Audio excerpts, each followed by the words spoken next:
Severiano Hernández, subdirector general de Archivos del Ministerio de Cultura, que además conoce muy bien precisamente yo diría, el núcleo duro del público que tenemos hoy aquí, que es los socios de ACANFE, puesto que es una asociación que desde el primer momento respaldó y ayudó a que funcionara. Así que, Severiano, bienvenido y muchísimas gracias. Bueno, buenos días y muchas gracias a todos.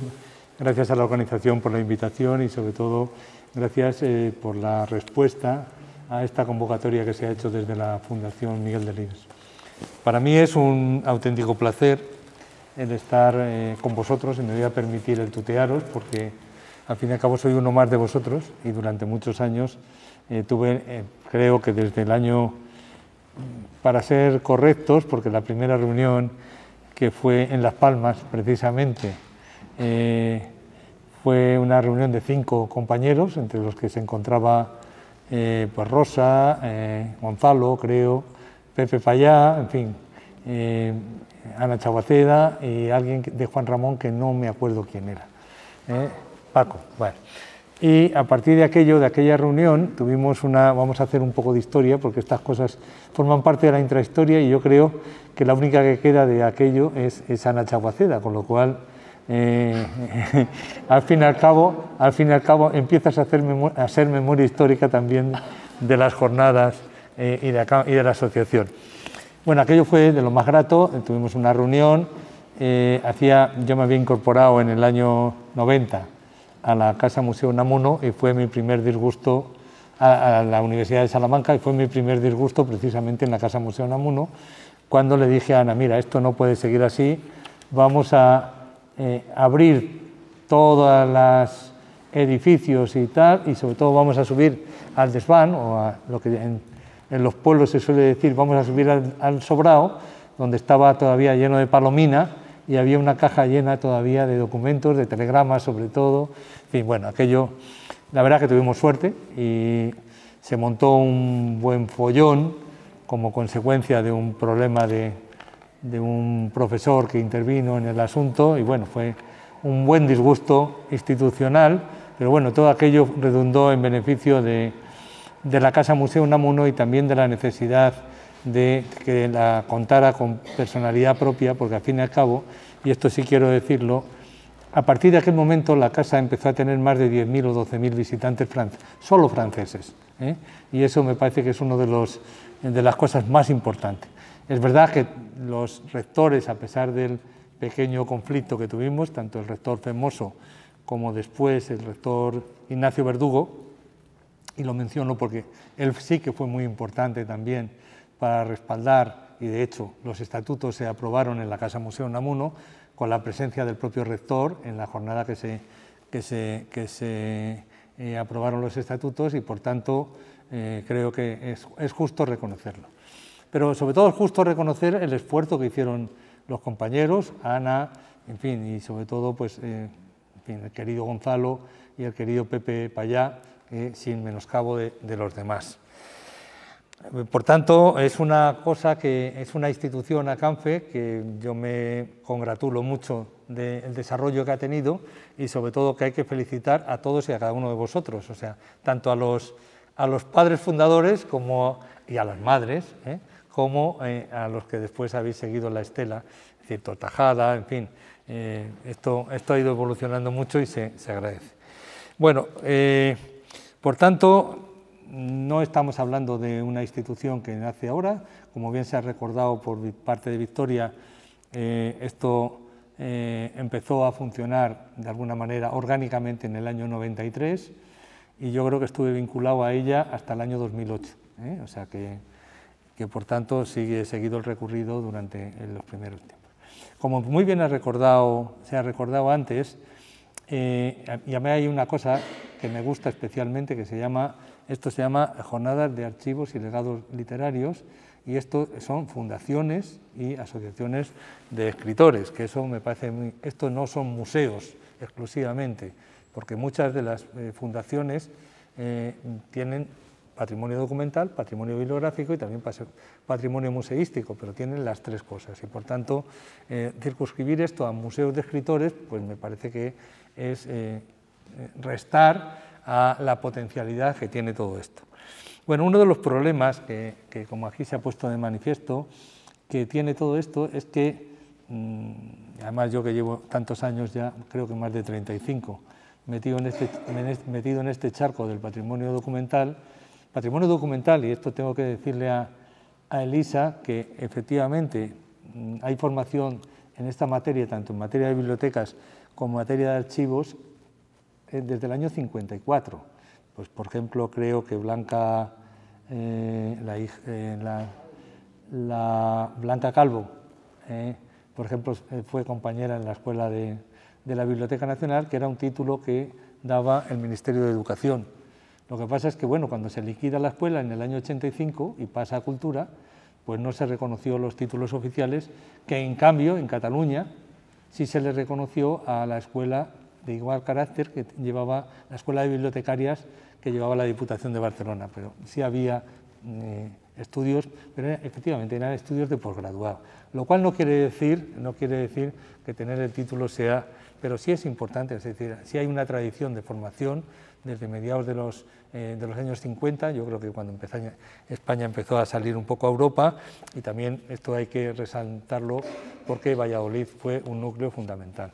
De hecho, yo siempre, y esto Ana que me ha sufrido tantos años, sabe perfectamente que yo siempre he insistido mucho en una figura que es muy, muy importante en el campo de la biblioteconomía española, como fue Manuel Castillo Quijada.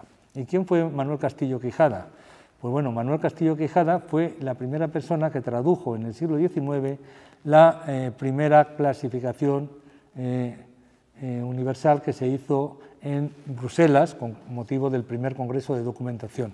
Y Manuel Castillo era entonces, a la sazón, bibliotecario en la Universidad de Salamanca, había pasado por la Escuela Diplomática y posteriormente creo que fue la persona que recibe a Miguel de Unamuno en la estación de Salamanca y después fue catedrático y director del Instituto de Cáceres y después del Instituto de Valencia, hasta la Guerra Civil, y fue uno de los, yo creo que uno de los exiliados mayores que hubo, más conocidos, con motivo de la Guerra Civil, fue Rafael Altamira, que como sabéis, Rafael Altamira tiene muchos méritos, entre otras cosas, en haber puesto en marcha todo aquello en el propio siglo XIX, lo que es los fenómenos de extensión universitaria en la Universidad de Oviedo, pero sobre todo después en su papel como miembro del Tribunal Internacional de La Haya, y salió, yo creo que llegó a México con 84 años. Bueno, pues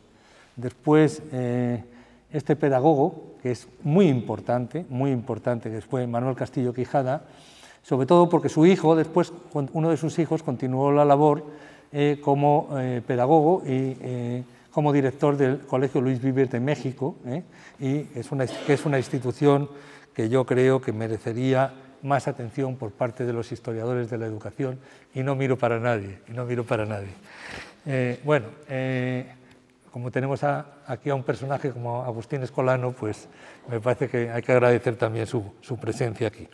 Bueno, pues esto que os decía es muy importante porque ahí de alguna manera esos estudios de biblioteconomía han sido germen también de una escuela sistemática de profesionales, y Valladolid es uno de los lugares donde, junto con Zaragoza, donde destaca muchísimo, por supuesto, Madrid también, pero sobre todo Valladolid, pues toda la escuela. Yo quiero recordar pues al propio don José, que durante muchos años, un vallisoletano que fue director del Archivo General de Indias en Sevilla, o el propio Amando Represa, que ya más conocido para muchos de vosotros, y también a Chón de la Plaza y las personas que después han trabajado aquí en Valladolid, Amalia Prieto Cantero y otras personas con las que yo ya he tenido la suerte de conocer. Por tanto, sí, pero lo que es cierto, y este fue uno de los problemas que nos encontramos, y esto es a lo que quiero empezar, en la Casa Museo Unamuno, que no teníamos referencias cuando empezamos a tratar el legado de Miguel de Unamuno. Nosotros nos encontramos con un archivo que era rico, que estaba ya en vías de explotación porque había habido una catedrática de la universidad que había desempeñado la responsabilidad como directora de la Casa Museo Unamuno y bueno, había hecho unas tareas de organización y había hecho unas tareas de organización de la casa. Previamente había la propia hija de Miguel de Unamuno, Felisa, con una bibliotecaria, pero una bibliotecaria insigne, bueno, hija de bibliotecarios insignes de Orense, que habían vivido en la propia Casa Museo Unamuno, habían hecho su organización. Entonces, nosotros nos encontramos con tres, y digo nosotros porque casi fue en paralelo, Ana se había incorporado yo creo que medio año a la casa, por tanto, era un trabajo que no solamente esto, sino fue también un trabajo de un equipo, que creo que esa es una de las, y perdonadme que me refiere tanto a Ana, es una de las grandes virtudes de Ana, que es capaz de coordinar un equipo, cosa que es muy difícil en estos tiempos encontrar, y además de la forma que lo hizo, a pesar de aquel momento que han pasado muchos años, y también de la juventud. Bueno, era uno de los problemas y era organizar todo aquello, porque aquello era un poco cacao maravillado, si me permitís. Bueno, al final, con un equipo de 3 o 4 personas, no me acuerdo muy bien, creo que eran 4, ¿no? Aquello se puso, y más que catalogar, que a mí no me gusta el término, porque empezamos a describir, empezamos a organizar y a describir. Y no me gusta el término de catalogación, porque la catalogación es algo muy propio del ámbito bibliotecario. Yo quiero recordar que creo que durante 15 años fui director de la Biblioteca Universitaria de Salamanca y del Consorcio de Bibliotecas Universitarias de Castilla y León, pero cada cosa en su sitio. Es una tarea más propia de bibliotecarios, y en el campo de los archivos se circunscribe el término para la descripción documento a documento. Y no sé si en el estado del arte en el que están la mayor parte de los archivos literarios, el término catalogación es el más apropiado. Pero bueno, en todo caso, creo que hay otros términos más generales, como es el tema de hacer el inventario, controlar el inventario y después ya proceder a ese tipo de cosas. De hecho, mal asunto es empezar con los trabajos analíticos sin hacer un proyecto de organización. Se me ha encargado que hable de financiación o el papel de la financiación. Entiendo que es la financiación pública en este tipo de archivos. Y yo he aceptado la propuesta porque me parece importante. ¿Una financiación para qué? En las casas museos o en las casas o en los archivos de escritores y legados literarios de escritores y de otro tipo de intelectuales. Bueno, pues fundamentalmente para 4 cosas en el campo del patrimonio documental: para la identificación, para la descripción, para la difusión y para la conservación. Y eso me parece que son los 4 elementos que en cualquier tipo de archivo son fundamentales. Por tanto, el primero de ellos es la identificación, la descripción, la difusión y, por supuesto, la conservación.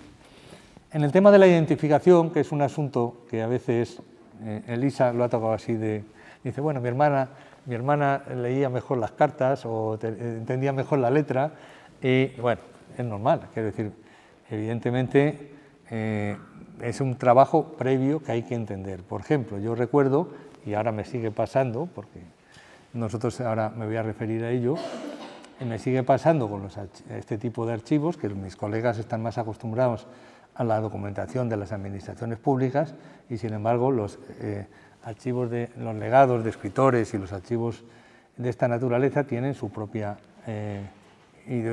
su propia mecanismo de control y su propia metodología de trabajo.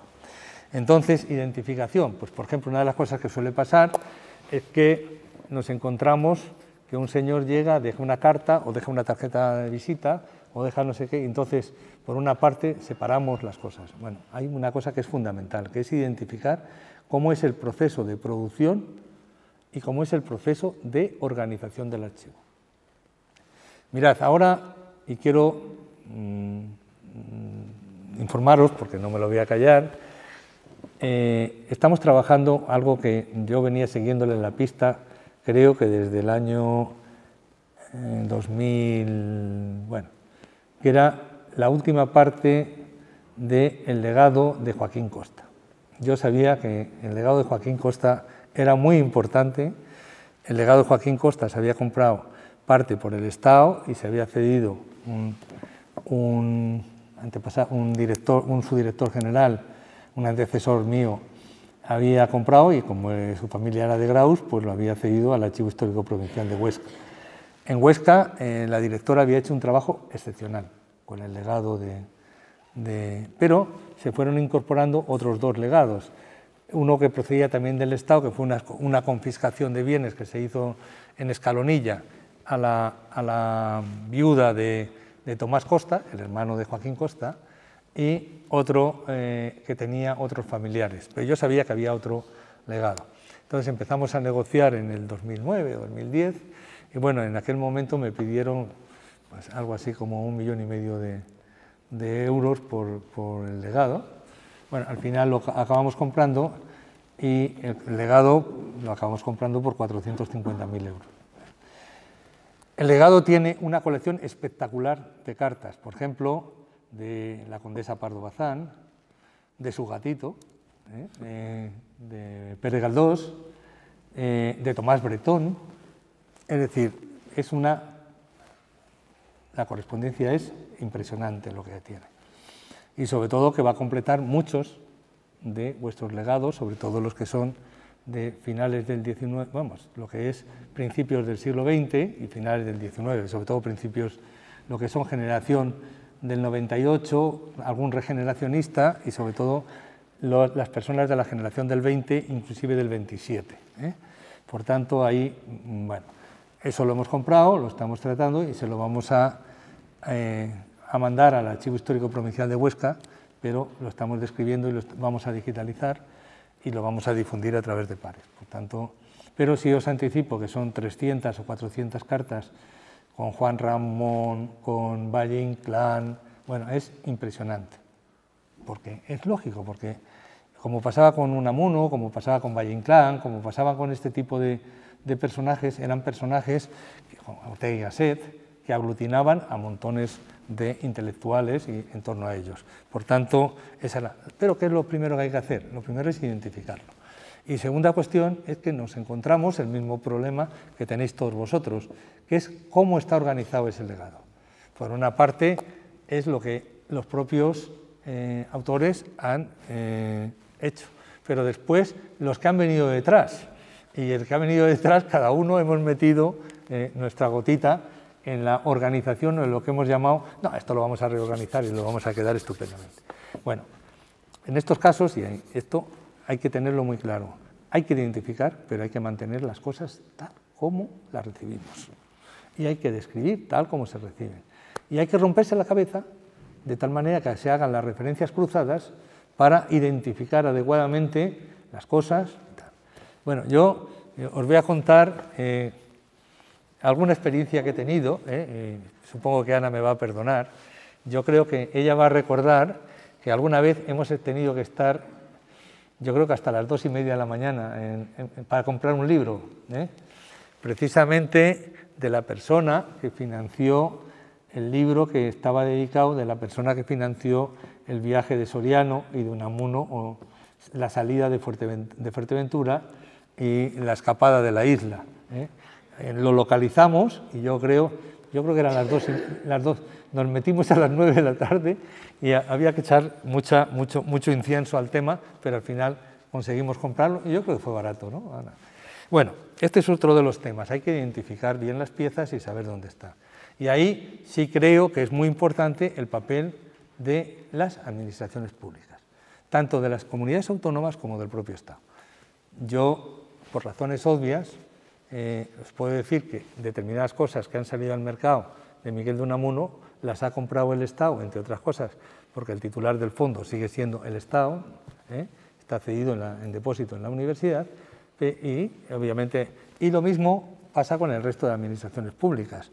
De acuerdo con la legislación de todas las comunidades autónomas, las fundaciones y casas, resulta de aplicación a las mismas la legislación autonómica. Y por tanto, ahí las comunidades autónomas Nosotros, las comunidades también tienen esa posibilidad, pero el Estado tiene el derecho, como sabéis, de tanteo y de retracto. Pues eso es una cosa que os quiero recordar, porque a veces también se disparan los precios y también a nosotros nos resulta mucho más fácil, entre otras cosas, por los mecanismos que hay de control también a los galeristas, etcétera, etcétera. Por ejemplo, en este momento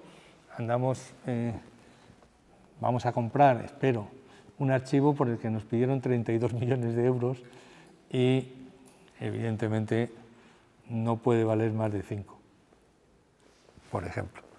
Pero claro, el galerista intenta, o el tasador intenta, y alguna comunidad autónoma equivocadamente, inclusive dice, bueno, cuanto más suba mejor porque más tiene que pagar por el impuesto de sucesiones. Esto es un error, porque esto nos disparata los precios de compra a todos y cada uno de nosotros. Y todos los días estoy seguro que estáis viendo que hay bienes de escritores y de vuestras respectivas casas de museos. Bueno, el tema de la identificación es claro, hay que identificar quién es el productor, lo que ahora se llama en archivística los agentes. ¿Quiénes son los agentes? ¿Quién es el productor? ¿Quién es el destinatario? Y quién es el gestor o el conservador de este legado, por ejemplo. Y esto suele ser muy frecuente. Os voy a decir, en este momento nosotros estamos describiendo no solo lo de Joaquín Costa, sino también estamos describiendo uno de los archivos más impresionantes del siglo XX, privados, que es el archivo de Manuel de Falla. Manuel de Falla, yo me quedé sorprendidísimo cuando vi que tenía como Unamuno más de 25.000 cartas. Eso solo se explica porque no había televisión ni había otras distracciones. Pero es que tener 25.000 cartas y tener todos los papelitos, uno por uno, comentados, bueno, eso yo solo lo he visto en Unamuno y en Felipe II, que Felipe II hacía sus anotaciones marginales. Bueno, por tanto, esa es una cuestión que hemos visto, es decir, personas, como pasaba con Tomás Costa, o como pasaba también con Unamuno, que recibían cartas y a su vez remitían las cartas a los autores. Y eso hay que tenerlo claro. Es decir, están en ese archivo, pero hay que identificar también cuál es lo que ahora los modernos llaman la trazabilidad del documento. Eso es importante. Es decir, cómo ha venido este documento a parar aquí. Bueno, esa es la cuestión. La segunda cuestión, el tema de la descripción. Pues el tema de la descripción, señores, esto tradicionalmente los bibliotecarios nos echaban en cara, con mucha razón, que en archivos no teníamos normas y que esto era un cachondeo. Y tenían toda la razón, pero ahora ya no se puede decir eso. Tenemos la norma ISAT-G. El problema es que no nos pusimos en su día, no fuimos capaces de ponernos en su día de acuerdo con los formatos, y eso también es muy importante, es decir, trabajar acorde a las normas, porque eso determina algo que es fundamental, que es la posterior recuperación de la información y sobre todo la difusión. Y sobre todo, algo que yo, en fin, quienes trabajaron conmigo en Salamanca y ahora en el Ministerio, saben que soy obsesivo con ello. Y eso no soy yo el padre de la criatura, sino eso fue mucho tiempo de relación con una bibliotecaria que fue la persona que empezó a poner el tema en la Biblioteca Nacional y después, que es María Jáudenes. No sé, supongo que os sonará a algunos, y estuvo después de directora en el Boletín Oficial del Estado y creo que ahora está en Presidencia. Bueno, directora de las Bibliotecas de la Comunidad de Madrid. Ella empezó a trabajar con el tema de las autoridades archivísticas. ¿Y por qué digo esto? Pues porque si tenemos 20.000 cartas, es importante, y tenemos, sobre todo si tenemos varios fondos, y en muchas casas habéis integrado un legado, pero después han venido otros legados.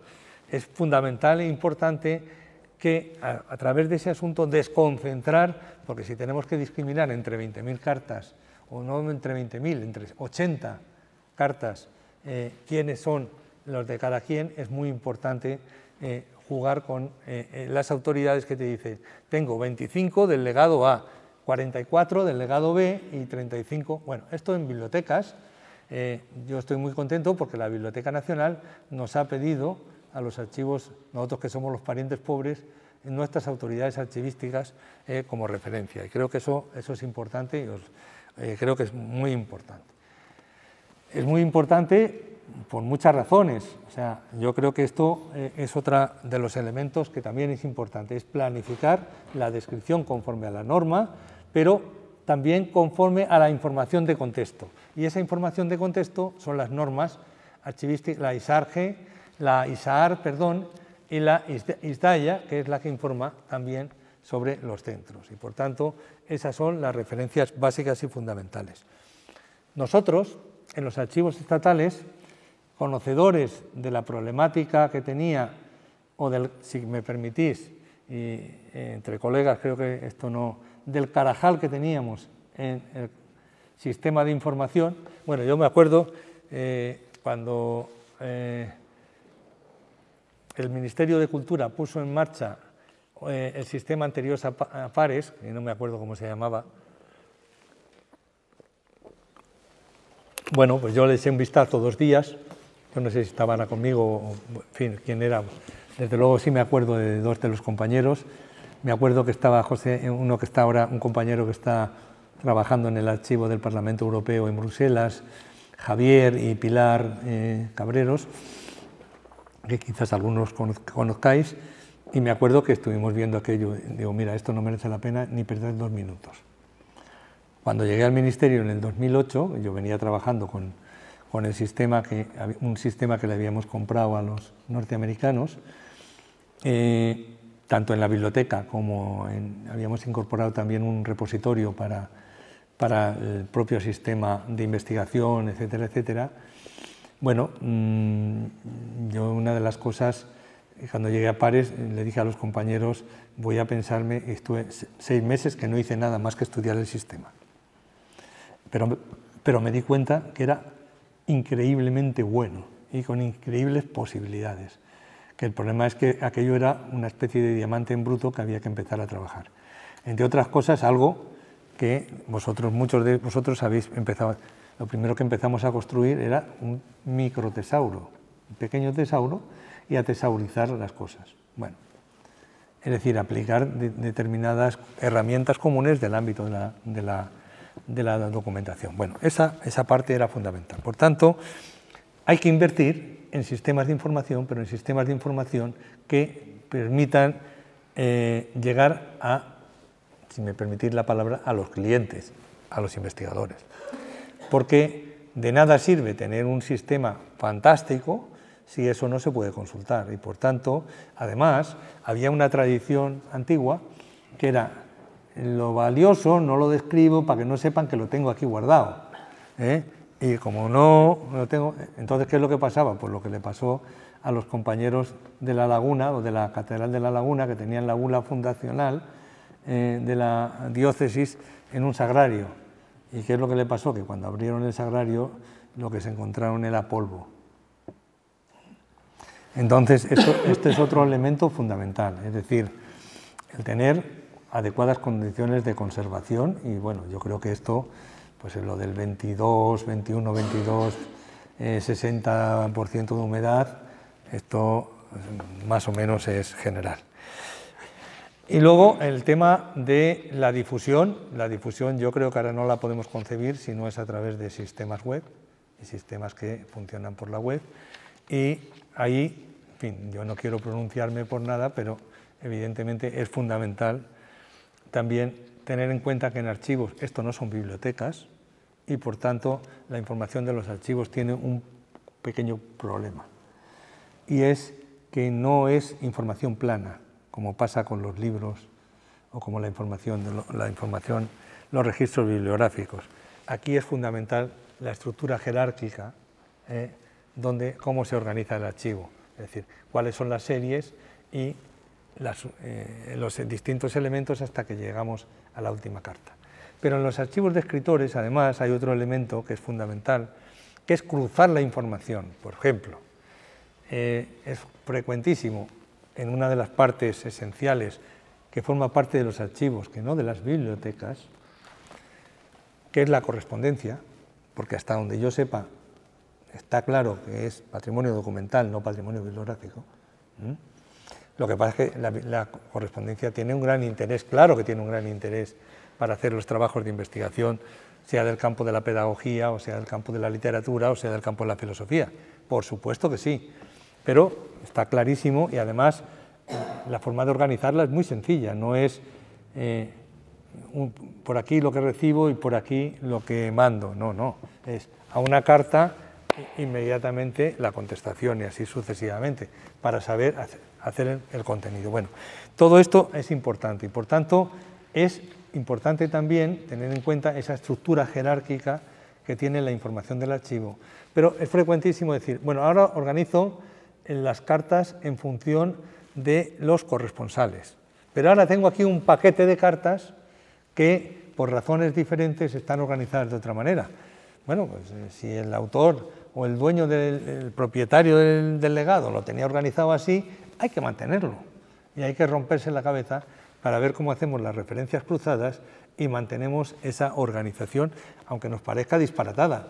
Puede parecernos disparatada, pero es la que nosotros tenemos que mantener, ese principio de procedencia, que por algo lo hizo, por la razón que sea. Pero nosotros lo que tenemos que darle pistas es al investigador. Esta es la última cuestión a la que me voy a referir. Nosotros no somos investigadores. Nosotros somos investigadores de la estructura archivística, de todo el legado. ¿Para qué? Para posibilitar la investigación de nuestros clientes.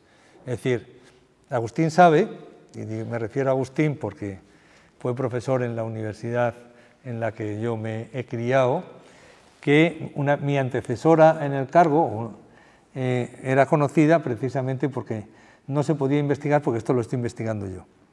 Entonces yo creo que es una de las directoras de biblioteca con más referencias en las páginas introductorias, agradeciendo a los investigadores las dificultades que le habían puesto. Era sobradamente conocido por esto y a mí me daba mucha pena porque, bueno, yo os tengo que decir que yo inclusive tenía una cierta relación, no familiar, pero con su cuñado, y a mí me negó la consulta de documentos cuando era un simple estudiante. Vamos, no estudiante, era un opositor, pero no, que quise consultar determinados manuscritos por el tipo de letra y me dijo que no tenía categoría para consultar aquello. Bueno, eso afortunadamente yo creo que ya no pasa en ningún sitio, con lo cual, y mucho menos en este ámbito. Bueno, por tanto, la conservación es fundamental, saber qué tipo de materiales tenemos, tal. Y aquí me voy a dedicar a lo que me ha pedido Fernando. Bueno, yo sé que hay alguna otra dirección general, la Dirección General del Libro, saca algunas convocatorias de ayudas para la digitalización. Y no sé si alguno de vosotros habéis pedido esas ayudas de la Dirección General tradicionalmente. Ellos manejan más dinero y, por tanto, los archivos tradicionalmente tenían dos convocatorias. Uno, los archivos estatales. Una para instituciones sin ánimo de lucro, fundaciones, asociaciones, para proyectos archivísticos. Y la dotación de esas ayudas me parece que eran, cuando yo llegué, 60.000 euros y sigue siendo una limosna, me parece que son 140.000 ahora, pero sigue siendo una limosna para el patrimonio que tenemos. Y otra es para equipamientos, que me parece que son 60.000 o así.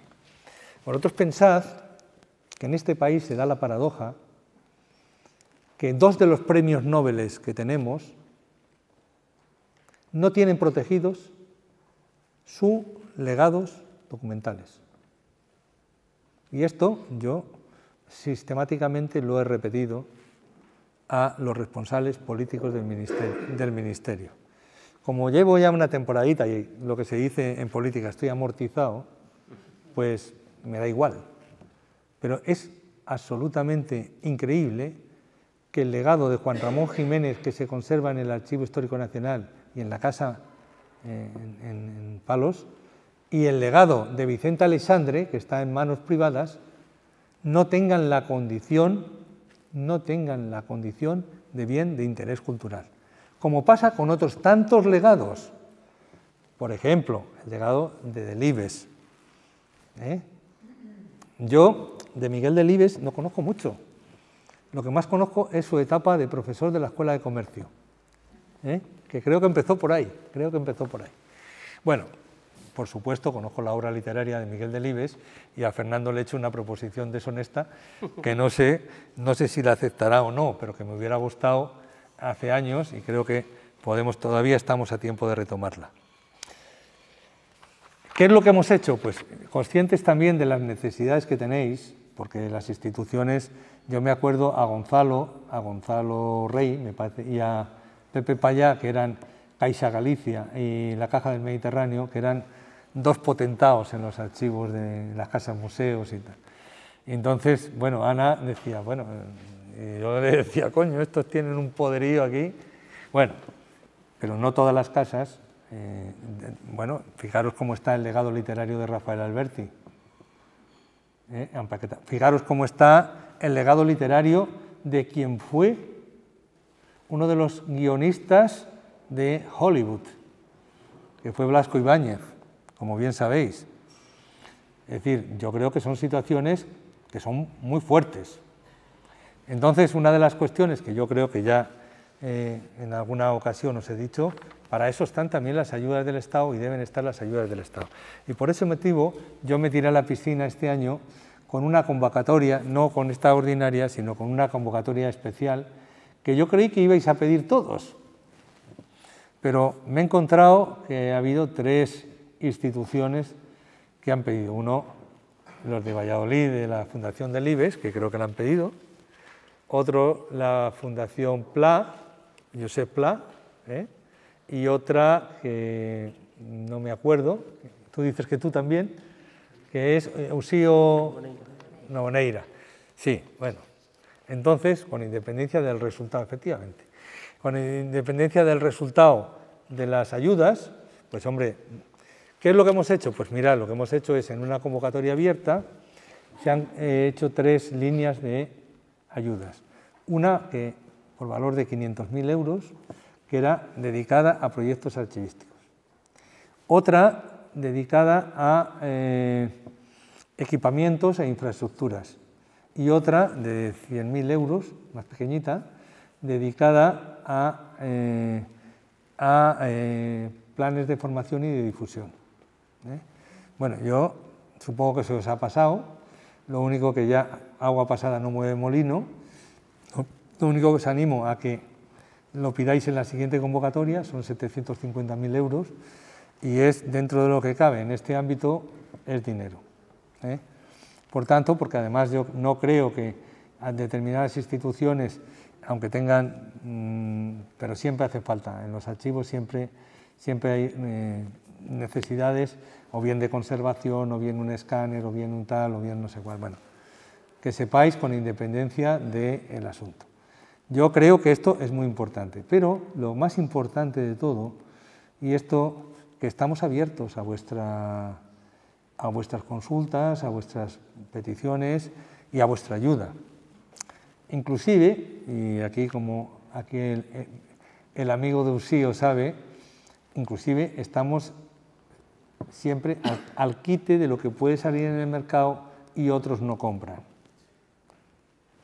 Por ejemplo, en Galicia tenemos bloqueado un archivo de alguien que me pareció importantísimo, entre otras cosas porque yo el día que vi el archivo y me encontré con 20 o 30 dibujos originales de Castelao antes de salir de España, pues yo me quedé absolutamente alucinado. Pero, bueno, por una serie de circunstancias hay administraciones que deciden no comprar, pero evidentemente el problema es que no decidan o no decidan, lo que hay que valorar ese patrimonio, la importancia de ese patrimonio, y aunque tenemos poco dinero, si hay que invertir o no invertir. Y en este caso, pues, vamos a invertir o vamos a comprar, porque consideramos que es un patrimonio muy importante para Galicia, por supuesto, pero no solo para Galicia, para Asturias y para la cultura en general, porque es el archivo de una persona muy, muy especial. Entonces, bueno, cuando se haga público, pues, pero vamos, evidentemente estamos trabajando en esto. Y luego, otra cosa que os quería decir, hay una cosa que me preocupa mucho, y para no alargarme y respetar el tiempo, Por tanto, el tema de los dineros yo no os voy a explicar más, es decir, hay convocatorias ordinarias con dineros limitados, que tienen que ser proyectos archivísticos muy determinados. ¿Quiénes pueden pedirlo? Las instituciones, las fundaciones, tal, sin ánimo de lucro. ¿Pueden pedirlo, por ejemplo, los ayuntamientos? No. ¿Pueden pedirlo las fundaciones de los ayuntamientos? Sí. Por tanto, son fundaciones, asociaciones, es decir, en función de lo que la ley del patrimonio determina que el patrimonio tiene que tener más de 40 años, que a veces esto es un problema porque hay veces que se piden cosas para patrimonio que tienen menos de 40 años. Nosotros no podemos dar esa concesión y os lo explico por qué, porque invadiríamos las competencias de las comunidades autónomas. Es decir, se considera patrimonio documental aquello de las instituciones, las fundaciones y asociaciones, lo que tiene más de 40 años. Pero no solamente eso, sino que tiene que ser de interés para más de una comunidad autónoma.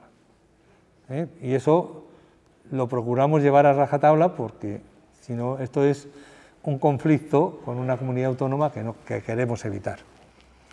Hay comunidades autónomas que no nos plantean problemas y punto pelota, y siempre se puede justificar, pues esta reunión, esta puede ser de interés para la comunidad de Castilla y León, pero no solo para Castilla y León, sino para todos.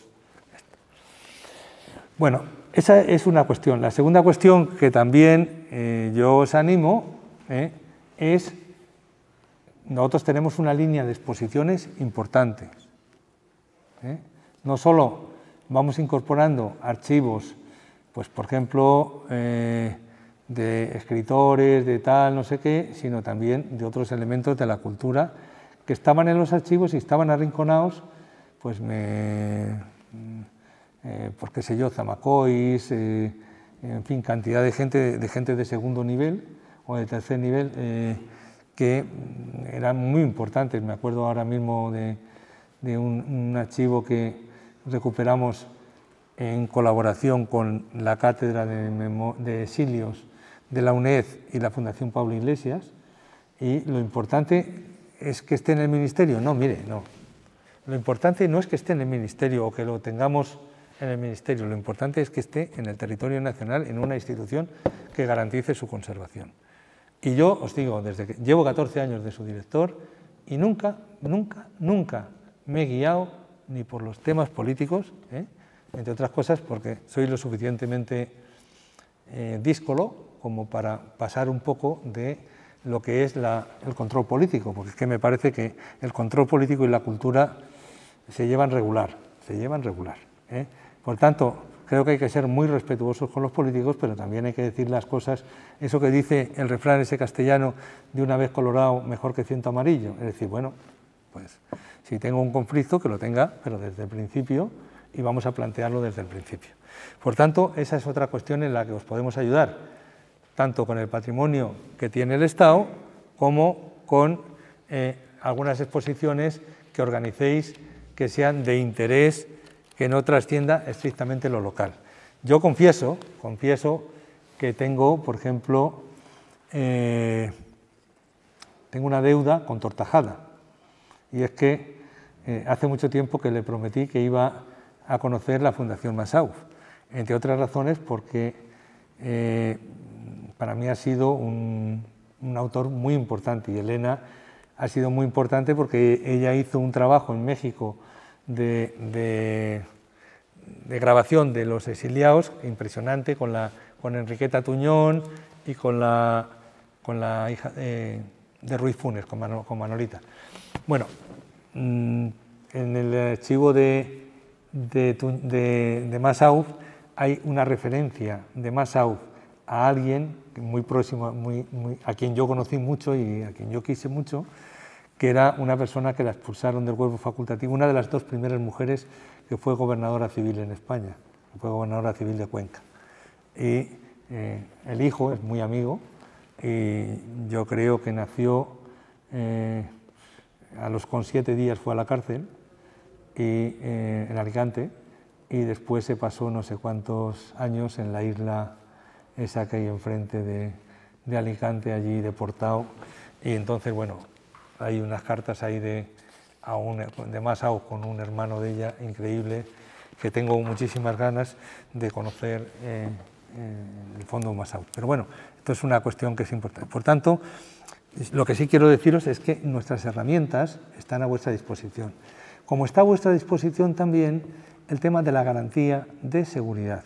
Es decir, no siempre podéis garantizar la conservación de los microfilm o de los soportes digitales. Bueno, nosotros, y con esto cierro, hemos pedido en el plan de recuperación 3 proyectos. Nos han dado 10 millones. Un proyecto que es de 3 millones de euros que hemos repartido equitativamente, la mitad con las comunidades autónomas y la mitad con los archivos que gestiona directamente el Estado.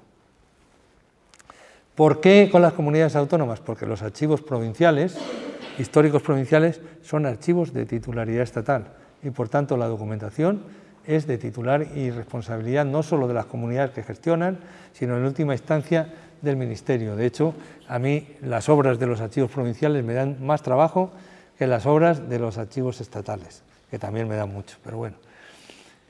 Por tanto, es 1,5 millones a las comunidades, 1,5 millones al Estado, para trabajos en este plan de recuperación, o como es plan de resiliencia, y tengo un compañero que dice el plan de pestilencia, porque hacen trabajar muchísimo, muchísimo.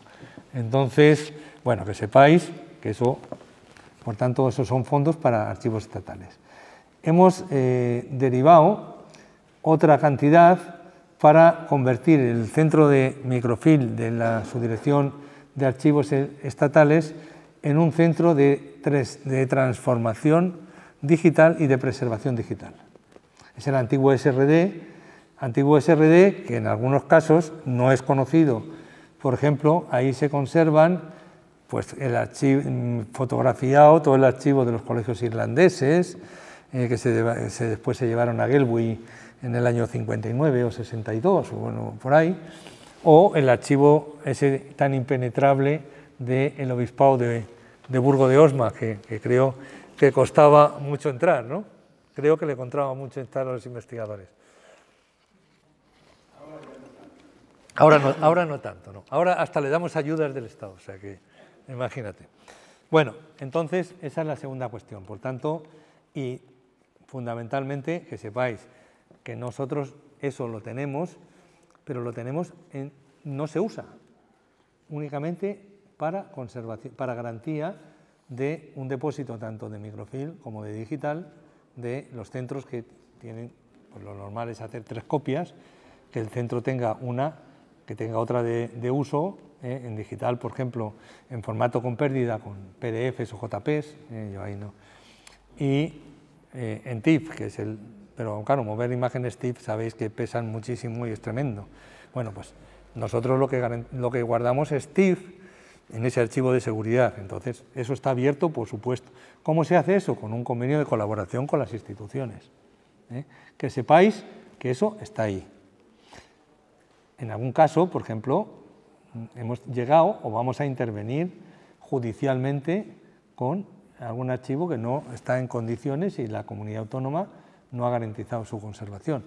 Por ejemplo, yo en este archivo de Galicia me lo he llevado con conocimiento de la comunidad autónoma, me lo he llevado con conocimiento previo de la comunidad autónoma, comunicación previa y además escoltado por las fuerzas de seguridad, por razones obvias, porque ya lleva una temporada y yo me vi inmerso en el traslado al Estado del archivo del Duque de Frías, donde nos esperaron en un cruce en la Carolina 14 mozos del pueblo cargados con escopetas y paramos antes de irme a la universidad, paramos a pedirle lumbre para el cigarro y le preguntamos, ¿y qué hacen aquí? Pues si no es tiempo de caza, si estamos esperando a unos que vienen de Madrid que nos van a robar el archivo.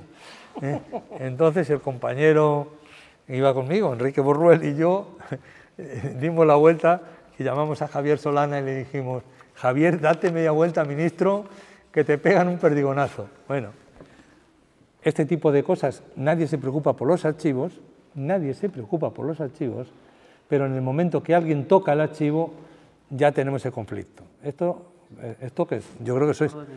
El tesoro de Miguel. Bueno, pero es que el tesoro no vale nada si no se cuida, si no se conserva y si no se difunde.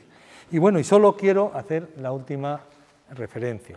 Es, por supuesto, las herramientas del Ministerio no son propiedad ni mías ni de ninguno de los funcionarios del Estado, sino son de todos los ciudadanos de este país. Cuando recuperamos documentos en el extranjero, sabéis que la competencia en materia de expolio es exclusivamente del Estado, pues hacemos como con los pimientos de Padrón, ¿eh?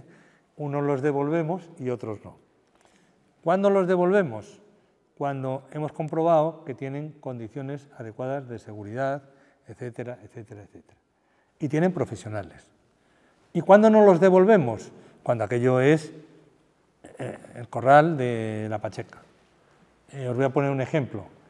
Había un archivo que en colaboración con la Universidad de Valladolid se había recogido en el Archivo Histórico Provincial y Universitario de Valladolid en los años 40, que era el archivo de Simón Ruiz, que eso fue a iniciativa de don Felipe Ruiz y del rector de la universidad, y también creo que de don Filemón Arribas, que en aquel momento era un personaje conocido, ya tanto en la universidad como inspector regional de archivos y bibliotecas. Eso estaba en el archivo. En un momento determinado, este personaje tan conocido en Valladolid, pero además que se mueve muchísimo, que es Antonio Sánchez del Barrio, planteó, mira, tenemos un museo de las ferias, la presidenta de la fundación es la alcaldesa, o el alcalde, me acuerdo, y queremos que se restituya todo esto a Medina, porque, bueno, ¿qué tenéis? Vimos lo que tenía y llegamos a un acuerdo que supervisó mi compañera Cristina Emperador, la directora de la Chancillería de Valladolid. Se hizo una digitalización, se han ido los papeles, o los documentos, mejor dicho, a Medina del Campo y tenemos copia digital tanto en el Estado como en Medina del Campo. Es más, hemos depositado, me parece que 4 o 5 legajos que eran propiedad del Estado que había comprado en una subasta. Por tanto, eso quiero decir. Y la otra parte es, por ejemplo, otro caso de Castilla y León, que es una documentación que salió a subasta en París de una institución muy importante que fue el Hospital del Rey de Burgos. Salían una colección muy importante de documentos y nosotros, entre otras cosas, nos pagan para estar al loro. Lo vimos, compramos los documentos y Patrimonio Nacional nos los ha reclamado. Y a Patrimonio Nacional pues le hemos dicho, mira, querido amigos y compañeros de Patrimonio Nacional, esta es una prerrogativa del Estado y el Estado tiene determinados fondos, unos están en Patrimonio Nacional y otros no, con lo cual estos nos los vamos a quedar nosotros. ¿Por qué? Pues porque hemos comprobado que Patrimonio Nacional no cuidó en Burgos esos documentos, lo cual no es óbice ni cortapisa para que tengan un magnífico archivo en el Palacio Real, pero eso es distinto, es decir, se trata de que la conservación en su momento no estaba garantizada y estamos hablando de una institución también de naturaleza estatal como es el Patrimonio Nacional, ¿eh? Por tanto, esto es un poco de lo que os quería hablar. En resumen, animaros que en diciembre o enero va a salir la próxima convocatoria y que, hombre, yo creo que no solo los vivos pueden ser la Fundación del IBES o los IO Novoneira o otras, es decir, todas aquellas instituciones que podáis pedirlo, yo os animo a que lo hagáis, sobre todo porque me parece que hay pocas oportunidades. ¿Cuántos podéis pedir? Podéis pedir hasta 18.000 euros. Y hay una última cosa. Si hacéis proyectos, tened en cuenta que después tenéis que justificar tanto los 18.000 como el total del proyecto, que a alguna fundación le ha pasado. Es decir, hago un proyecto de 40.000, pero luego ha justificado solo la parte que correspondía al 80%, el 80% que eran, pues eso, 2.000 euros o 3.000 euros. No, usted ha dicho que va a invertir 15.000, tiene que justificar los 15.000. porque si no la intervención general del Estado pone los reparos.